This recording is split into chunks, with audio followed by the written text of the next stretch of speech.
Welcome to another episode of unComplex, where we take the complexity out of business and technology trends. Together with my host Lionel Pastor, I'm Adriaan van Berg, and we have the privilege today to have with us Erik Drukker, the CEO of BNP Paribas Real Estate. Good afternoon, thank you very much. When I came here, of course, in beginning of 96, there were not many office buildings available at all. They were not even existing. So companies like Coca-Cola, for example, and some of these beautiful American brands, or North American or big European brands, they used to have their offices in the Palace of Culture. Okay. Wow. Yes, because there was no office space in existence. So some of the earliest buildings would include the Suite Center, what was then called Suite Center, the building on Aleja Jerozolimskie, this 2-level property just down the road from where we are sitting today. IKEA used to have their first shopping facility there, the IKEA retail store there. Architecture from before the Second World War.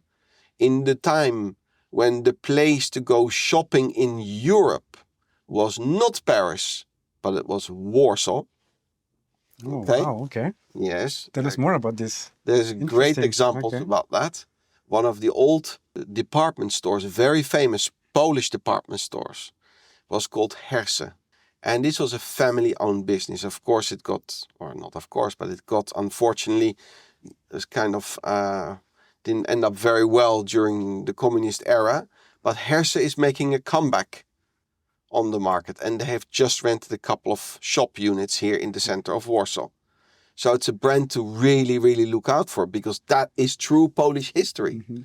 And having been here for 30 years and left the Netherlands when I was 14, I feel more Polish. I'm very proud of Poland as a country in what they have done and what they have achieved. Erik, in talking about the market, 2023, of course, was devastating for the commercial real estate all over the world. How do you see Poland in this? Has Poland recovered? Is it starting to recover, or how are we standing at the moment? Oh, this is a tough one. That was 2023, when 2022, no? When did Russia enter? 2022. Yes, but it's also because of the inflation. Everything was quite a perfect storm leading up to 2023 being the climax, I believe. Yes, but the 2022 is important moment when the war started inside the Ukraine, because they did a couple of big things. It increased interest rates tremendously. And once interest rates rise too much, you being a banker, you know that. Once they rise too much, then unfortunately commercial real estate doesn't work anymore.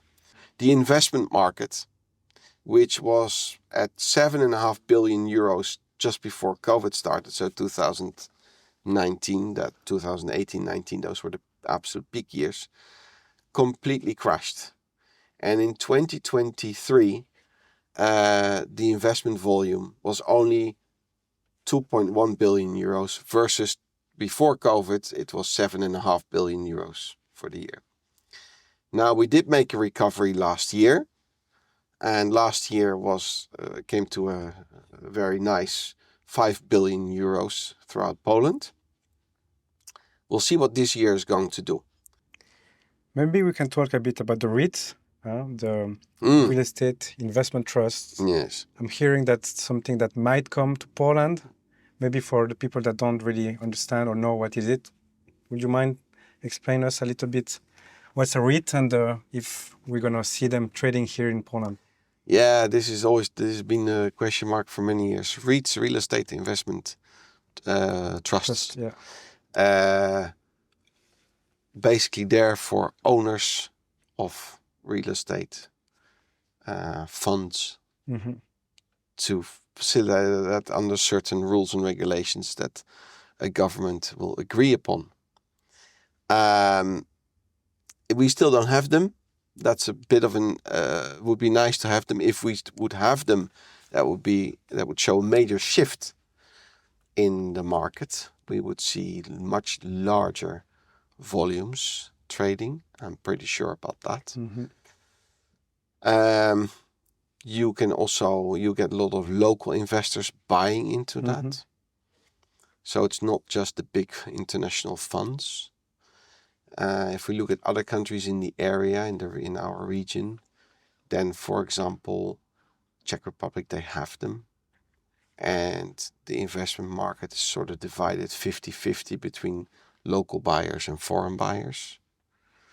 In Poland, it's like 90+% of foreign buyers versus local buyers.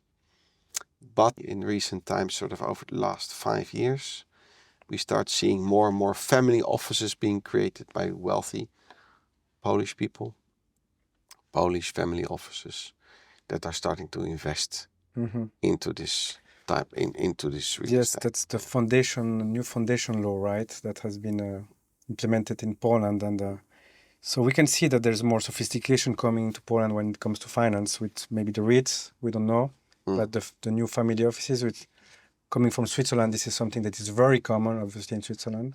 Yeah. A lot of families have their own, or you have multi-family offices that exist. But indeed, here, I haven't really seen that much of. Yeah, and I don't see that the current government is very and going forward.